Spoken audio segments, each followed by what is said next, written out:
नमस्कार दोस्तों। अमूमन हमारा राज्य बिहार बहुत ही कम प्रथम स्थान पे रहता है। लेकिन जब भी किसी भी चीज में अगर हमारा राज्य इस कदर प्रथम स्थान पे रहता है तो कहीं ना कहीं हमें इस चीज को लेकर के गौरवान्वित महसूस तो जरूर होता है।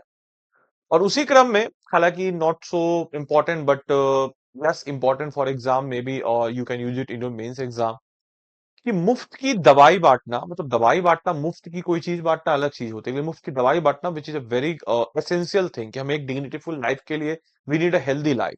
तो मुफ्त की दवाई वितरण यानी कि मुफ्त की दवाई कौन लेगा? गरीब लेंगे। तो गरीबों की हेल्थ से डिपेंडेंट है। उसके इम्प्रूवमेंट के लिए हमारा राज्य बिहार जो है लगातार 17 महीने से प्रथम स्थान पर है। और यह रिपोर्ट जो है जारी किया गया है, तो आज के इस वीडियो में हम इसी रिपोर्ट के ऊपर चर्चा करने वाले हैं। तो नमस्कार है आप सभी लोगों को, मेरा नाम है आदित्य वैभव और करता हूं आप सभी लोगों का तहे दिल से स्वागत आप सबके अपने चैनल बीपीएससी स्टडी आईक्यू पे।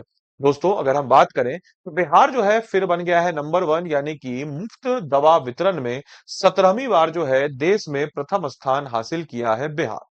यानी कि बिहार की बात जब हम लोग करते हैं दोस्तों, तो स्वास्थ्य के क्षेत्र में अगर हम बात करें बिहार ने, तो बिहार सरकार ने एक नई उपलब्धि हासिल की है। जहां हम देखते हैं कि बिहार ने राजस्थान को मुफ्त दवा वितरण के मामले में पछाड़ दिया है और स्वास्थ्य सेवा में बिहार का यह रिकॉर्ड प्रदर्शन जारी रहा है। और बिहार जो है हेल्थ इंफ्रास्ट्रक्चर पे काफी समय से काम कर रहा है, इसमें कोई दो राय नहीं है। वो बात अलग है कि हम हेल्थ इंफ्रास्ट्रक्चर में इतना पिछड़े हैं कि थोड़ा सा काम होता है तो हम लोग लगता है वाह कितना काम हुआ। एक मैं मीम्स देख रहा था कि दिल्ली में है इंडिया गेट, मुंबई में है गेटवे ऑफ इंडिया और दरभंगा में है AIIMS gate. Apart from that joke, अगर हम बात करते हैं तो बिहार ने राजस्थान को मुफ्त दवा वितरण के मामले में पीछे छोड़ दिया है। स्वास्थ्य सेवा में रिकॉर्ड प्रदर्शन इसके स्वास्थ्य सेवा में एक स्वास्थ्य विभाग में खुशी की लहर के रूप में हमें नजर आ जाती है। तो वहीं अगर हम बात करते हैं तो ये हमारे बिहार का एक पार्टिकुलर अचीवमेंट के रूप में हमें नजर आ जाता है। वहीं अगर हम बात करते हैं तो बिहार का यह लगातार जो है हम कह सकते हैं कि नंबर वन पे जा यानी कि बिहार का नंबर वन पे कब्जा बरकरार है। सरकारी अस्पतालों में मरीज को मुफ्त दवा उपलब्ध कराने के मामले में बिहार सरकार को एक बार फिर से देश में पहला स्थान हासिल हुआ है।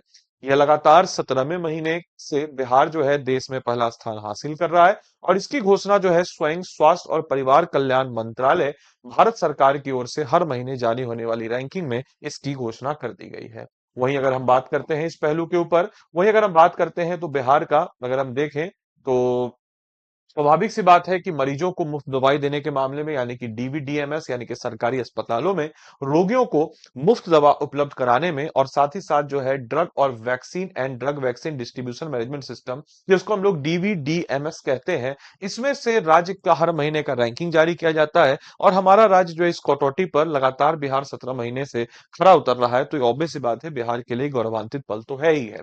मरीजों को मुफ्त दवाई यानी कि शीर्ष प्रदर्शन में बिहार पहले स्थान पर रहा, राजस्थान दूसरे स्थान पर और पंजाब जो है तीसरे स्थान पर। बिहार का स्कोर 80.89 अंक रहा, राजस्थान का स्कोर 77.65 अंक रहा और पंजाब का स्कोर 71.31 अंक रहा। हाल ही में जो डैशबोर्ड है, इस डैशबोर्ड की जारी स्कोर में 80.89 अंकों के साथ बिहार जो है पहला और 77.65 अंकों के साथ राजस्थान जो है दूसरे और 71.31 अंकों के साथ पंजाब तीसरे स्थान पर रहा। वहीं निचले पायदान की बात अगर हम करते हैं तो नागालैंड सबसे लोएस्ट रैंकिंग पे रहा 28.21 अंक के साथ, लक्षद्वीप 29.46 अंक के साथ, मणिपुर 31.06 अंक के साथ।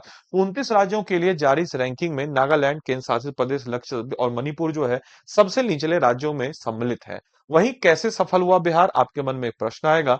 तो ये योजना जो है यानी कि स्वास्थ्य विभाग के अधिकारियों का कहना है कि अस्पतालों में मरीजों के दवा उपलब्ध कराने की दिशा में कुछ दिन पहले एक बृहद हम कह सकते हैं कि कार्य योजना तैयार किया गया और इसमें जो है मुख्य रूप से राज्य भर के अस्पताल व स्वास्थ्य केंद्रों में आवश्यक दवा की सूची जो है इसका निर्धारण किया गया। और तिथिवार औषधि निवारण नियमावली अनुपालन के तहत अगर हम बात करें तो स्वास्थ्य जांच के लिए हम कह सकते हैं कि स्थानवर सूची का जो है निर्धारण यहां से किया गया।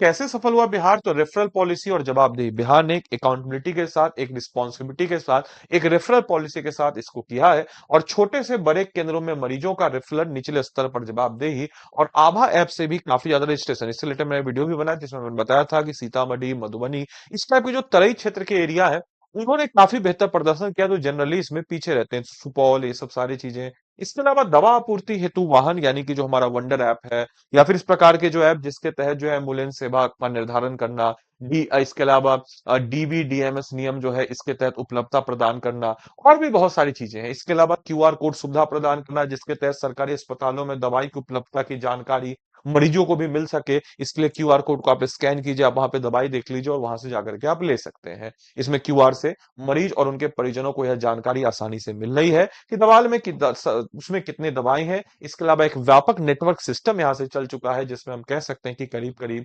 10,626 सरकारी स्वास्थ्य केंद्र है, जिसमें मेडिकल कॉलेज से लेकर के प्राथमिक स्वास्थ्य उपकेंद्र तक शामिल है। बड़ी संख्या में लाभार्थी यानी कि इन केंद्रों पर हर साल लगभग 6.5 करोड़ मरीज इलाज के लिए पहुंचते हैं, जिनमें से बड़ी संख्या के मरीज को मुफ्त दवाएं उपलब्ध जो है यहां से कराई जा रही है। इतना ही नहीं, इस पूरे मामले में प्रबंधन को लेकर स्वास्थ्य मंत्री मंगल पांडे ने कहा कि सरकारी अस्पतालों में दवा वितरण के क्षेत्र में बिहार का प्रदर्शन पूरे देश के लिए एक मिसाल बन चुका है। लगातार 17 महीने से बिहार का जो है प्रथम स्थान पर बने रहना, ये कहीं ना कहीं दर्शाता है कि बिहार की निरंतर परफॉर्मेंस और इस कार्य को लेकर के, अकाउंटेबिलिटी को लेकर के, जवाबदेही को बताता है। इसके अलावा जो बिहार की निरंतर उत्कृष्टता और सुधर व्यवस्था के तहत अगर हम बात करें तो 17 महीने से बिहार का प्रथम स्थान पर बने रहना इस बात का प्रमाण है कि राज्य की स्वास्थ्य व्यवस्था न केवल मजबूत हुई है, बल्कि जो ट्रांसपेरेंसी है वो भी बरकरार है और सतत निगरानी यानी कि सस्टेनेबल जो सर्विलांस है वो प्रभावी ढंग से काम कर रहा है पूरे अकाउंटेबिलिटी के साथ।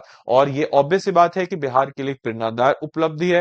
हालांकि हमें आगे और अच्छा परफॉर्मेंस करना है और आने वाले वक्त में जो स्वास्थ्य सुविधा है, बुनियादी ढांचा है, उनको बेहतर प्रदर्शन करने की जरूरत हमें है ही है। तो ये खबर है आप सभी लोगों के लिए। इससे रिलेटेड एमसीक्यू एग्जाम में आ सकता है कि बिहार में अस्पतालों में दवा उपलब्धता सुनिश्चित कराने के लिए किस सूची का निर्धारण किया गया है। आपके समक्ष एक ऑप्शंस है, अपने उत्तर जो है कमेंट बॉक्स में दीजिएगा। बाकी आप में से कोई भी जन अगर अभी 72वीं बीपीएससी का एग्जामिनेशन कैलेंडर जारी किया गया है, 26 जुलाई को आपका पेपर है, अगर आप सीरियस तरीके से तैयारी करना चाहते हैं तो स्टडी आईक्यू की तरफ से आप मेरे मेंटरशिप के अंतर में अपनी तैयारी कर सकते हैं। मैं बीपीएससी की तैयारी बोल रहा हूं, बीपीएससी प्रीलिम्स की तैयारी नहीं बोल रहा हूं। बीपीएससी की तैयारी मतलब प्रीलिम्स, मेंस और इंटरव्यू तीनों की इंटीग्रेटेड अप्रोच के साथ तैयारी, और इसी तीनों की इंटीग्रेटेड अप्रोच के साथ तैयारी के लिए आप लोग के लिए आरंभ बैच है। मेरे भाई, अगर आपसे हम पूछें कि आप बार-बार प्रीलिम्स में क्यों फेल कर रहे हैं, तो शायद आपको इन 4-5 कारणों में कोई ना कोई एक कारण आपको मिलेगा कि आपके पास बहुत सारे रिसोर्सेज हैं, तो उसको थोड़ा-सा कम कीजिए। ये अगर आप पेड कोर्स में नहीं आते, फिर भी इस चीज को ध्यान रखना है कि आप स्टैटिक करंट को रिलेट नहीं कर पा रहे हैं, आप पुअर एमसीक्यू एलिमिनेशन टेक्निक है,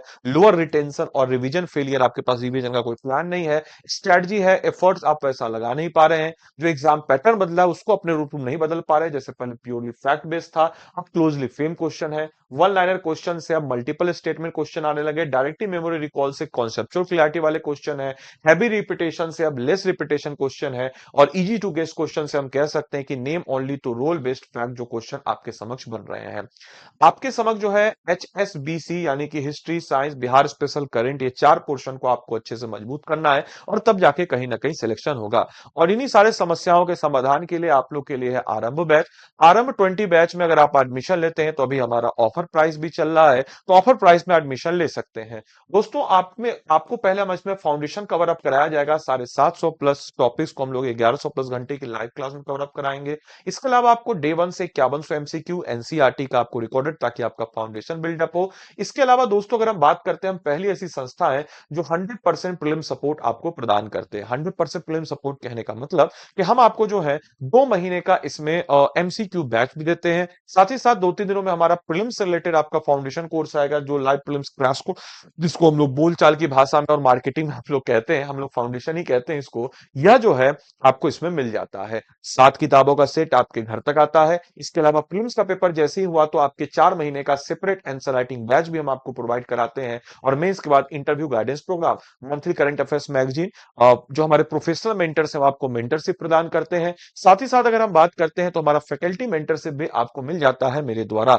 इतना सब कुछ आपको मिल रहा है मेरे भाई, तो देरी किस बात की, जाइए और इनरोल कर लीजिए। अगर आपको इस बैच में इनरोल करना है तो आप क्या करेंगे, आपके फोन में ऐसा कुछ क्रोम होगा, क्रोम में आप चले जाएंगे, क्रोम में जाने के बाद आप क्या करेंगे, तो स्टडी आईक्यू यहाँ पे सर्च करेंगे। स्टडी आईक्यू सर्च करने के बाद आपके यहाँ पे पोर्टल पे आएगा, इसमें स्टडी आईक्यू को ओपन कर लेंगे। स्टडी आईक्यू को ओपन कर लेने के बाद मेरे भाई आप क्या करेंगे, तो स्टडी आईक्यू को आपने ओपन किया, स्टडी आईक्यू को ओपन करने के बाद स्टेट पीसीएस के बाद आप बिहार पे आएंगे। बिहार पे आने के बाद अगर हम लोग बात करते हैं तो बिहार पीएससी आरंभ बैच है, इसमें आप जाएंगे और इसमें जाने के बाद आप बाय नाउ पे चले जाएंगे। बाय नाउ पे अगर आपको मेरे मेंटरशिप पे रहना है तो मेंटरशिप कोड याद रखिएगा, ADI ADILIVE। आदि लाइव कोड जो है इसको आप लगा देंगे। जैसे ही आपने आदि लाइव कोड लगाया, देखिए आपका प्राइस जो है कम हो गया।